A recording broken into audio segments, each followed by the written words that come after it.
Assalamualaikum warahmatullahi wabarakatuh. Kali ini saya akan membawakan materi turunan. Yang pertama adalah konsep turunan. Konsep turunan di satu titik. Jadi ada dua masalah dalam satu tema. Yang pertama adalah garis singgung. Perhatikan gambar yang ada di sebelah kanan berikut. Ya. Nah, kemiringan tali busur peki adalah, kalau kita lihat gambar di sini, tali busur peki ini adalah titik P dan ini adalah titik Q. Maka tali busurnya adalah garis yang melengkung ini. Ya, garis hitam yang melengkung disebut dengan tali busur PQ. Maka gradien PQ, ya, MPQ sama dengan Fx kurang Fc per X kurang C. Untuk mencari nilai kemiringan tali busur PQ, maka kita gunakan rumus Fx min Fc per Xc. Kita lihat Fx itu yang mana? Fx adalah ini, ya. Ini adalah titik Fx, ya, selisih antara Fx dan Fc, dan ini adalah Fc. Selisihnya Fx kurang Fc. Jadi kalau kita lihat, yang ini adalah titik Q, yang ini adalah titik P, maka selisih dari Fx kurang Fc per X kurang C. Yang ini adalah titik X dan yang ini adalah titik C. Fx kurang Fc per X kurang C. Ya, yang ini jarak dari sini ke sini per jarak yang ini ke sini. Nah, jika X mendekati C, titik X mendekati C ke arah kiri, maka tali busur PQ akan berubah menjadi garis singgung di titik P dengan kemiringan, ya. Maka akan menjadi garis singgung di titik P ini dengan kemiringan M sama dengan limit X mendekati C, Fx kurang Fc per X kurang C. Nah, jadi ketika nilai X-nya bergerak, nilai X di sini bergerak mendekati C, semakin ke sini, maka rumusnya berubah menjadi, kita tambahkan limit di sini, limit X mendekati C, Fx per Fc per X kurang C. Jadi otomatis pasti yang bagian ini, yang bagian garis di titik Q, yang X ini bergerak terus menuju ke titik P, sehingga kemiringannya juga akan berubah. Ya, yang ini akan bergerak maju ke sini mendekati P. Maka rumusnya menjadi seperti berikut. Kemudian untuk masalah yang kedua, ini masalah pertama garis singgung, kemudian masalah kedua kecepatan sesaat. Misal sebuah benda bergerak sepanjang garis koordinat sehingga posisinya setiap saat diberikan oleh S sama dengan Ft. Ya. Jika ada sebuah benda bergerak sepanjang garis koordinat, ya, yang mana posisinya setiap saat diberikan S sama dengan Ft. Pada saat T sama dengan C, ya, pada saat T sama dengan C, pada saat waktunya sama dengan C, benda berada di Fc. Benda berada di Fc, dan saat T sama dengan C plus H, benda berada di Fc plus H. Nah, kita lihat ini yang sebelah kiri adalah gambar perubahan waktu, ya. Jika waktunya bergerak, ini waktunya bergerak mulai dari titik C, kemudian ke C plus H, yang mana C sama dengan T, ya. Maka perubahan posisinya digambarkan seperti berikut. Ya, Fc, dan saat titik C sama dengan T atau T sama dengan C yang ini, maka posisinya menjadi Fc. Kemudian pada saat T sama dengan C plus H, maka perubahan posisinya menjadi Fc plus H. Sehingga kecepatan rata-rata pada selang waktu C, C plus H, ya, kecepatan rata-rata pada selang waktu ini sama dengan Fc plus H kurangi Fc per H. Ini adalah rumus dari kecepatan rata-rata. Nah, jika H mendekati 0, ya, Ketika H mendekati 0, maka diperoleh kecepatan sesaat di X sama dengan C, maka kecepatannya berubah menjadi seperti ini, rumus kecepatannya. Limit H mendekati 0, V rata-rata sama dengan limit H mendekati 0, FCH kurangi FC per H. Misalkan X sama dengan C plus H, maka bentuk yang di atas ini kita dapat tuliskan dalam bentuk seperti berikut. V sama dengan limit X mendekati C, Fx kurangi Fc per X kurang C. Dari dua bentuk di atas, ya, yang mana kemiringan garis singgung dan juga kecepatan sesaat, terlihat bahwa dua masalah tersebut berada dalam satu tema, yaitu turunan. Ya. Ketika kita memperoleh rumus awal, kemudian titiknya bergerak, maka rumusnya berubah atau diturunkan menjadi rumus lainnya. Nah, dari dua masalah ini, kemiringan garis singgung dan juga kecepatan sesaat, sama halnya kita menurunkan ya sebuah rumus. Kita masuk ke definisi pertama, definisi 4.1. Turunan pertama fungsi f di titik x sama dengan c, notasinya seperti berikut. F aksen c didefinisikan sebagai berikut. F aksen c sama dengan limit x mendekati c, fx min fc per x kurang c, bila limit di atas ada. Nah, ini tadi sumbernya dari mana? Sumber ini tadi tentu dari rumus yang di atas ini.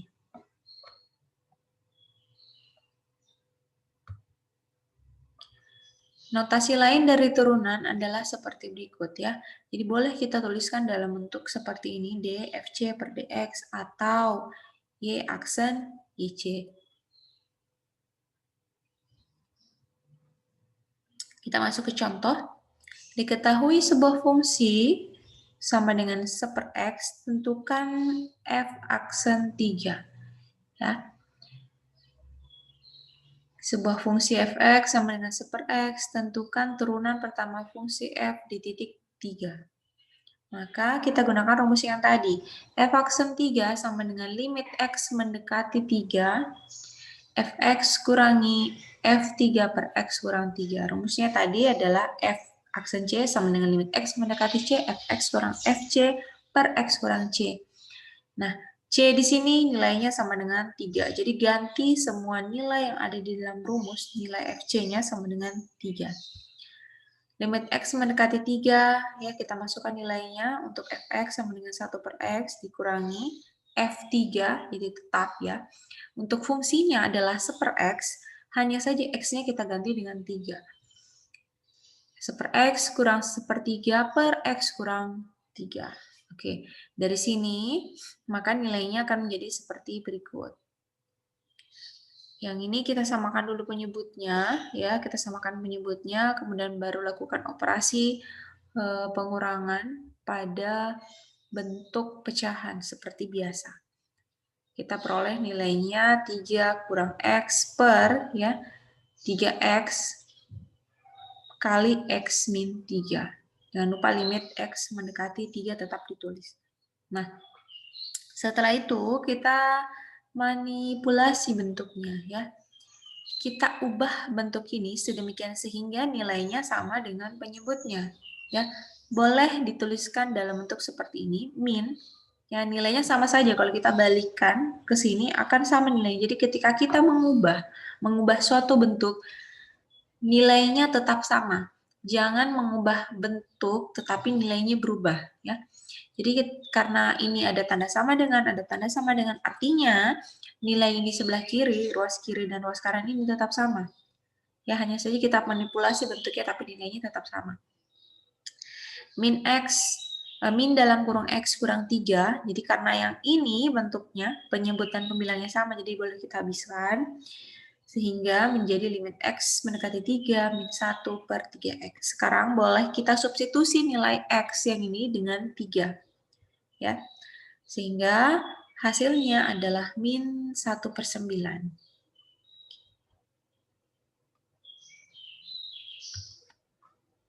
Kemudian yang kedua adalah turunan sepihak.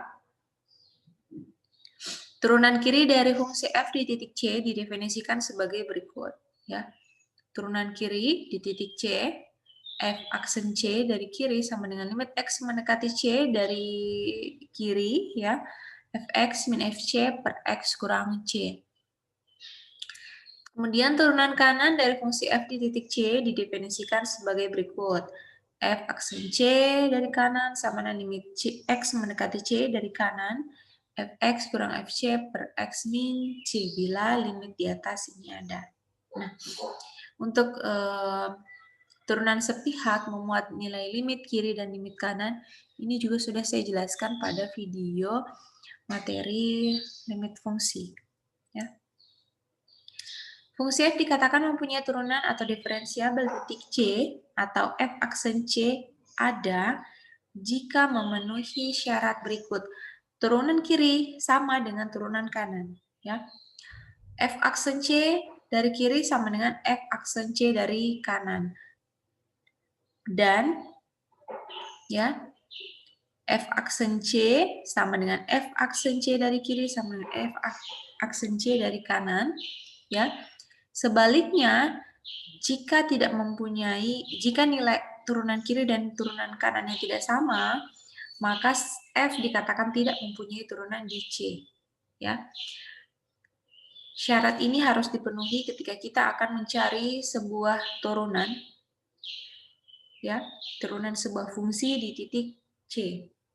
Limit turunan kiri sama dengan turunan kanan atau nilai turunan kiri dan turunan kanannya adalah sama, maka kita simpulkan bahwa fungsi tersebut mempunyai turunan di titik C atau diferensiabel di titik C.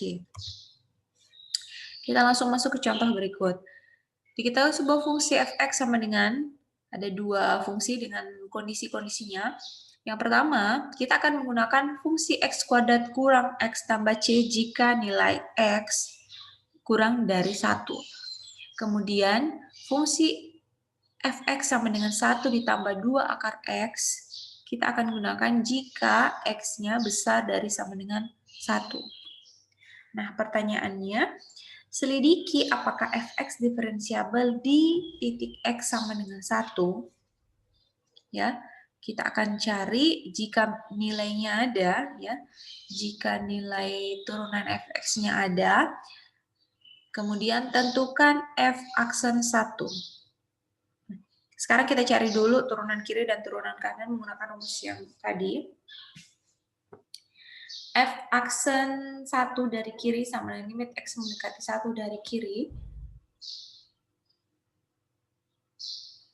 Fx kurang F1 per x min 1. Nah, karena di sini kondisinya adalah turunan kiri, artinya x-nya mendekati dari arah kiri.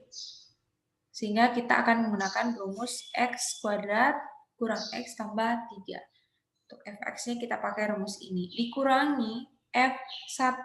Nah, di sini F1-nya lebih dari 1. Ya. Di sini X1-nya lebih dari atau sama dengan 1, maka kita gunakan rumus yang ini. Nah, kita masukkan rumus fungsi 1 ditambah 2 akar X, X-nya ganti dengan 1. Ya. Sehingga kita peroleh dari nilai ini, X kuadrat kurang X. Akar 1 tetap 1 kali 2 sama dengan 2 tambah 1, 3. 3 kurang 3, 0. Sehingga sisanya adalah x kuadrat kurang x per x kurang 1. Nah, seperti yang tadi, kita manipulasi bentuknya, kita ubah bentuk yang ini, tetapi tidak mengubah nilainya, sehingga menjadi seperti yang ini. Limit x mendekati 1 dari kiri, x dikali x min 1 per x kurang 1. Kita habiskan saja, ya, karena nilainya sama.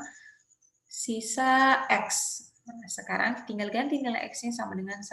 Karena limit x mendekati 1 dari kiri, kita substitusi nilai x-nya dengan 1. Nilai turunan kirinya sama dengan 1.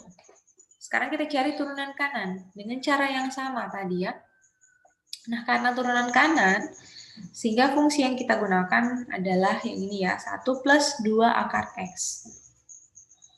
Kemudian untuk F1-nya tetap juga sama, lakukan operasi perhitungan seperti biasa. Kita peroleh bentuknya seperti berikut. 2 akar X kurangi 2 per X min 1. Nah, karena di sini memuat nilai akar, ya, maka kita kali dengan akar sekawan ya. Ini bentuknya seperti berikut. Jadi untuk konstanta 2 atau koefisien 2 di sini kita keluarkan dulu, taruh di belakang nilai limit supaya nanti lebih mudah kita menyelesaikan bentuk akar X min 1 ya. Akar X min 1 kita kali dengan akar sekawannya. Akar sekawannya adalah akar X plus 1. Ya, yang kita kali maka hasilnya seperti ini. Akar X min 1 per akar X min 1 dikali akar X plus 1. Ya. Kemudian yang ini nilainya sama, kita langsung coret saja akar X min 1 dengan penyebutnya akar X min 1. Sisanya adalah 1 per akar X plus 1. Nah, 1 per akar 1. Akar 1 tambah akar 1 sama dengan 1 tambah 1 sama dengan 2. Di sini menjadi 1 per 2. Ya, karena di belakang limit ada nilai 2. Kita kali masuk ke dalam sini dulu. Ya, sehingga nilainya menjadi 2 per 2 sama dengan 1. Nah, kita lihat turunan kiri dan turunan kanan nilainya sama-sama 1, sehingga kita simpulkan F diferensiabel di titik X sama dengan 1, ya, dan F aksen 1 sama dengan 1. Setelah itu, kita peroleh ya turunan F aksen X-nya sama dengan 1, karena sudah terbukti bahwa turunan kiri dan turunan kanannya sama, dan juga kita simpulkan bahwa fungsi F, fungsi yang ini, diferensiabel di titik X sama dengan 1. Teorema berikutnya, teorema 4.1, jika F diferensiabel di C sama dengan jika F diferensiabel di C, maka F kontinu di C.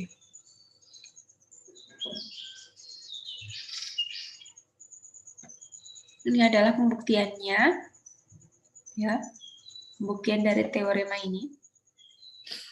Jika F mempunyai turunan di titik C, maka F kontinu di titik C. Jadi sifat yang ini tidak berlaku sebaliknya. Artinya, jika F kontinu di C, maka belum tentu F diferensiabel di titik C. Ya, hal ini tidak berlaku sebaliknya. Jadi kalau F kontinu di C, maka belum tentu F diferensiabel di titik C.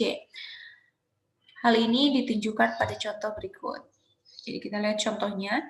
Tunjukkan bahwa Fx sama dengan nilai mutlak X kontinu di X sama dengan 0, tetapi tidak diferensiabel di X sama dengan 0.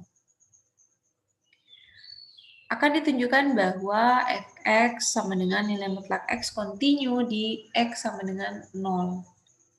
Ya, syarat kekontinuan, kalau pada limit fungsi, kita harus cari limit kiri, limit kanan. Limit kiri dan limit kanannya harus sama. Jika sama, maka kontinu di titik X. Maka fungsi Fx kontinu di titik X. Yang pertama, F0-nya sama dengan 0, ya. Karena X sama dengan 0, jadi F0-nya sama dengan 0. Kemudian kita cari limit kiri dan limit kanannya. Yang pertama, limit kanannya nilainya 0. Ya, kemudian limit kirinya juga 0. Karena limit kiri dan limit kanan sama dengan 0, maka limit X mendekati 0 untuk Fx nilainya sama dengan 0. Ya. Jadi, kemudian kita lihat, ternyata nilai limit Fx limit X mendekati 0, Fx sama dengan F0, ya, ini F0-nya nilainya sama, maka kesimpulannya F kontinu di titik 0. Sekarang, sudah kita buktikan bahwa f continue di titik x sama dengan 0, kemudian kita akan menyelidiki apakah fx, fungsi fx tadi terdiferensialkan di titik x sama dengan 0. Nah, untuk mencari apakah fungsi fx mempunyai turunan titik x, maka kita gunakan rumus turunan kiri dan turunan kanan yang tadi ya. Dari hasil pencarian turunan kiri yang ini, kita gunakan rumus berikut, kita dapat nilai turunan kirinya adalah min 1 dan turunan kanannya 1. Nah, di sini terlihat bahwa turunan kiri dan turunan kanannya tidak sama. Maka kesimpulannya adalah f tidak diferensiabel titik 0. Sesuai ya dengan pernyataan tadi, teoremanya menyatakan bahwa jika f mempunyai turunan di titik C, maka f continue di titik C. Tapi tidak berlaku sebaliknya. Ya, dibuktikan dengan contoh ini. Continue nilai fx continue di titik C, ya, tetapi tidak terdiferensialkan di titik C seperti ini. Kemudian ada contoh berikutnya lagi. Tentukan konstanta A dan B agar fungsi fx berikut diferensiabel di titik x sama dengan 1. Fx sama dengan x kuadrat tambah b, x kurang dari 1, dan ax-nya untuk x besar dari sama dengan 1. Nah, agar fx terdiferensialkan di titik x sama dengan 1, maka yang pertama f continue di titik x sama dengan 1. Ini syarat perlu ya. Kemudian yang poin B, turunan kiri harus sama dengan turunan kanan di titik x sama dengan 1 merupakan syarat cukupnya. Oke, kita lanjut ke poin A. Kita akan cari syarat perlu f continue di x sama dengan 1, artinya kita cari nilai limit kiri dan limit kanannya. F1 sama dengan limit kiri dan sama dengan limit kanan. Limit x mendekati 1 dari kiri untuk fungsi fx sama dengan limit x mendekati 1 dari kanan untuk fungsi fx. F1 sama dengan A, ya, sama dengan limit x mendekati 1 dari kiri, kita gunakan fungsi yang ini, x kuadrat plus b, karena yang kita cari adalah turunan, kita akan cari limit kirinya. Dan limit x mendekati 1 dari kanan, kita gunakan rumus yang ini, x. Sedemikian sehingga, ya, dari sini, x kuadrat kita ganti dengan 1, jadi sisa 1 plus b, ini 1 plus b sama dengan a. Limit kanannya a. Ya. Sedemikian sehingga nilai b sama dengan a min 1.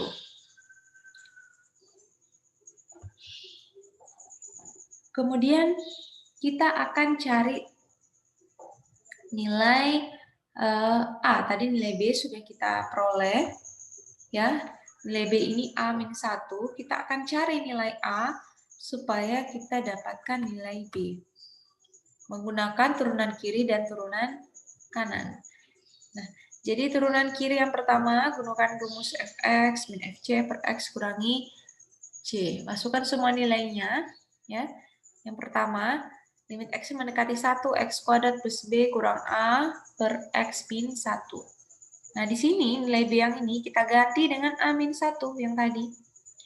Sedemikian sehingga kita peroleh nilainya menjadi seperti berikut. Limit x mendekati 1, x kuadrat dikurang 1. Jadi a di sini kurang a sama dengan 0, sehingga menjadi x kuadrat kurang 1 per x kurang 1. Kita faktorkan x kuadrat min 1 menjadi seperti ini. Kemudian kita habiskan nilai x min 1-nya, sisa x plus 1. Limit x mendekati 1, x plus 1. X kita substitusi dengan nilai 1, 1 tambah 1 sama dengan 2. Kemudian turunan kanan. Nah, sama juga, lakukan operasi yang sama seperti berikut. Dari turunan kanan, kita peroleh nilainya sama dengan A. Di sini. Limit x mendekati 1, ax kurangi a per x min 1. A kita keluarkan dulu yang ini. Kita keluarkan, kita taruh di belakang limit. Sehingga nilainya sisa x min 1 plus x min 1. Kita habiskan saja bentuk ini. sehingga nilainya menjadi A. Karena turunan kiri sama dengan turunan kanan, turunan kiri sama dengan A, turunan kanannya adalah, turunan kanannya sama dengan A dan turunan kirinya sama dengan 2, maka nilai A sama dengan 2. Kita substitusikan nilai A sama dengan 2 ke B. 2 kurang 1 sama dengan 1, maka nilai A kita peroleh sama dengan 2 dan B sama dengan 1. Seperti itu. Oke. Kemudian ke tahap berikutnya, di sini adalah aturan pencarian turunan. Fungsi turunan pertama, jadi definisi berikut, misalkan fx terdefinisi pada selang it. Fungsi turunan pertama dari f dituliskan f aksen x, atau didefinisikan seperti berikut, f aksen x sama dengan limit t mendekati x, ft kurang fx per t kurang x untuk setiap x elemen i. Atau jika h sama dengan tx, maka berubah rumusnya menjadi seperti berikut. Nah, ini adalah notasi-notasi dari bentuk turunan, ya. Kita lihat aksen x, dy per dx, dfx per dx, dxy, dxfx, ya. Atau bentuk yang paling sering digunakan adalah ini, dy per dx. Dikenal, ya, sebutannya adalah notasi Leibniz. Ya, dengan menggunakan definisi tadi, dapat diturunkan aturan untuk mencari turunan sebagai berikut. Nah, ini adalah aturan-aturan untuk mencari turunan. Jika fx sama dengan k, maka turunan pertamanya adalah 0. Ketika kita mempunyai fungsi, sebuah konstanta diturunkan, maka hasilnya adalah 0. Kemudian dx pangkat r per dx. Maka rumusnya adalah seperti berikut. Atau aturan mencari turunannya adalah ini.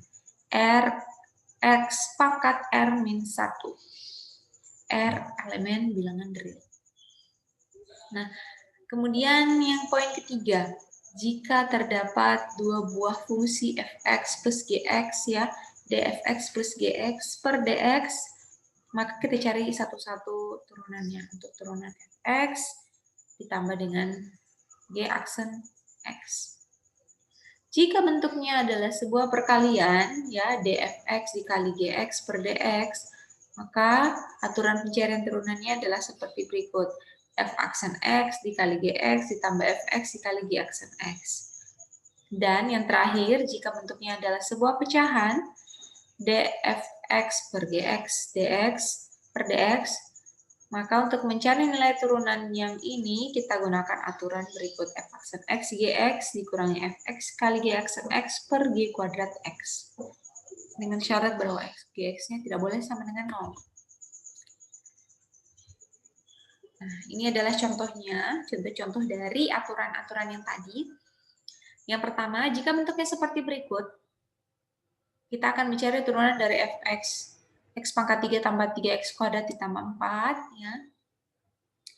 X pangkat 3 turunannya adalah 3x kuadrat. Nah, yang ini untuk mendapatkan nilai 3x kuadrat kita gunakan aturan yang kedua. Ini Rx pangkat R-1. Ya.